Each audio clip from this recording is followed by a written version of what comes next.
Hello to all my friends here on YouTube, Bernd here, back with another video lesson for you.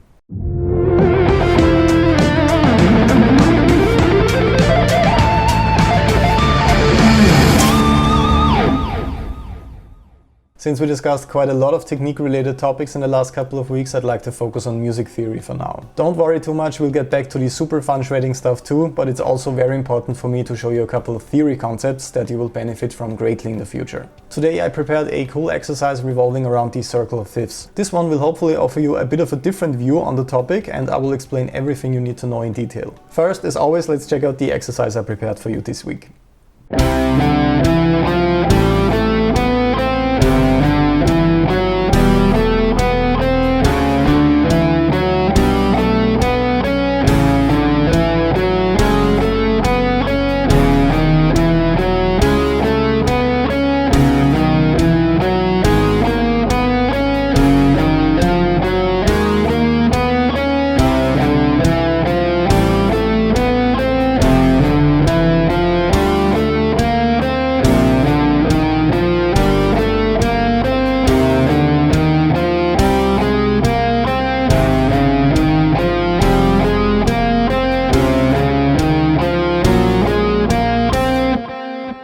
So this practical example might be a bit overwhelming at first because there's a lot of different information hidden in there. But we have one major, incredibly important topic that will help you immensely with your understanding of music theory and learning scales super quickly across the entire neck. First, please let me explain a couple of details you need to know to get started. This time it's not about speed or technique as we established, it's also not meant to sound like an amazing composition. It's just an exercise I put together to show the relationship of all these keys. My absolute biggest goal here is to show you that all these keys are connected in a way, not only in the commonly known minor and major relationship. The first thing that might be a cause for confusion is that I'm only basing the simple scales for the individual keys in the exercise on the basic C major fingering up to the octave. These are actually all the notes we'll need for the entire exercise. Of course, they are raised or lowered by a semitone to get to the other keys, but the C major scale serves as the reference here. Also, please remember right here that I don't always need to play a scale from the root note. I can start playing it from any note I want to, as long as all these notes are part of the key that I want to work with, of course.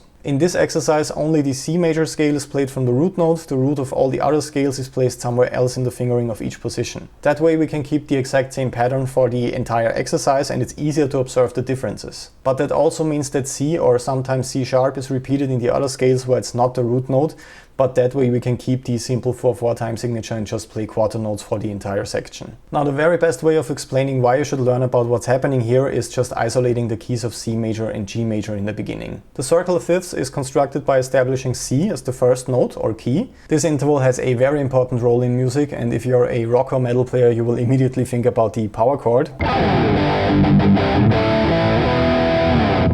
If you're a jazz or fusion player you might think of the classic 2-5-1 cadence.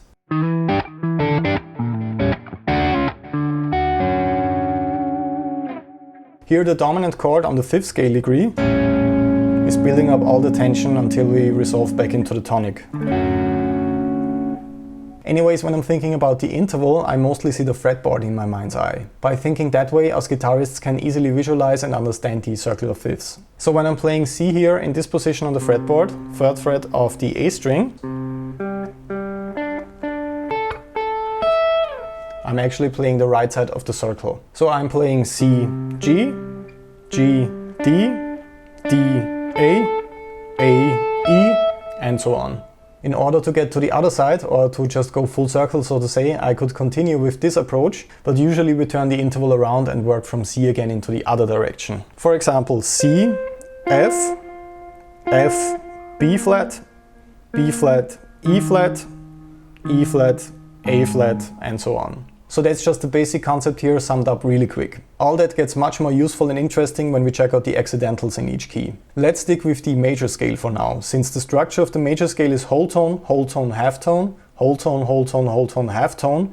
We will end up with some sharps or flats when we apply this interval structure to different notes. That can look and sound a bit intimidating at first, especially if you're a beginner player and think about learning every single scale here individually. A very common shortcut, especially for guitarists, is just moving scale patterns or boxes around to a different root. For example, when I memorized this small scale pattern for C major,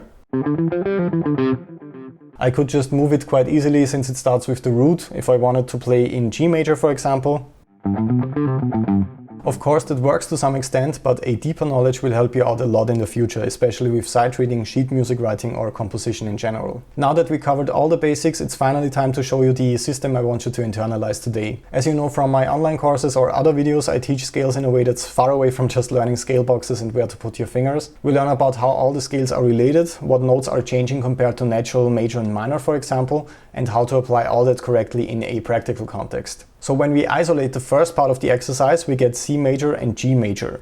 As we established, those two keys are a fifth apart, but essentially there's just one note that changes. We have to raise F by a semitone, so we have to turn F into F sharp to keep the interval structure of the major scale. So if you already internalize the C major scale all across the neck, as you should, you just have to turn F into F sharp in every position, and suddenly you can also play the G major scale all across the neck. And that's without moving a scale box around, possibly to a section of the fretboard you actually don't want to play in. Then we just continue from there. If you know how to play the G major scale now all across the neck, we only need to change one more note again to get to the D major scale, and so on. That is exactly what I wanted to demonstrate with the exercise. That's why I highlighted the changing notes red and the root notes white. As you can see, we only have to change one additional note with every single repetition, and when you learn the major and minor scales across the neck this way, it will be a completely connected system for you. You can also easily switch between all them as soon as you master this approach of thinking. There is so much more to this system and to the circle of fifths in general, but this is the main concept I wanted to share with you this week. Please let me know if we should discuss more music theory on here. Next week I'd like to talk a bit more about technique again. I thought about discussing sweep picking some more since it's requested so often. Until then, please leave a like if you enjoyed this weekly session with me, and also remember to subscribe to become a part of the community today. As always, the extended sheets, practice backing tracks, tabs and guitar profiles for this lesson are online on my Patreon page for all members. I hope to talk to you again very soon on here. Until then, have fun practicing and all the best.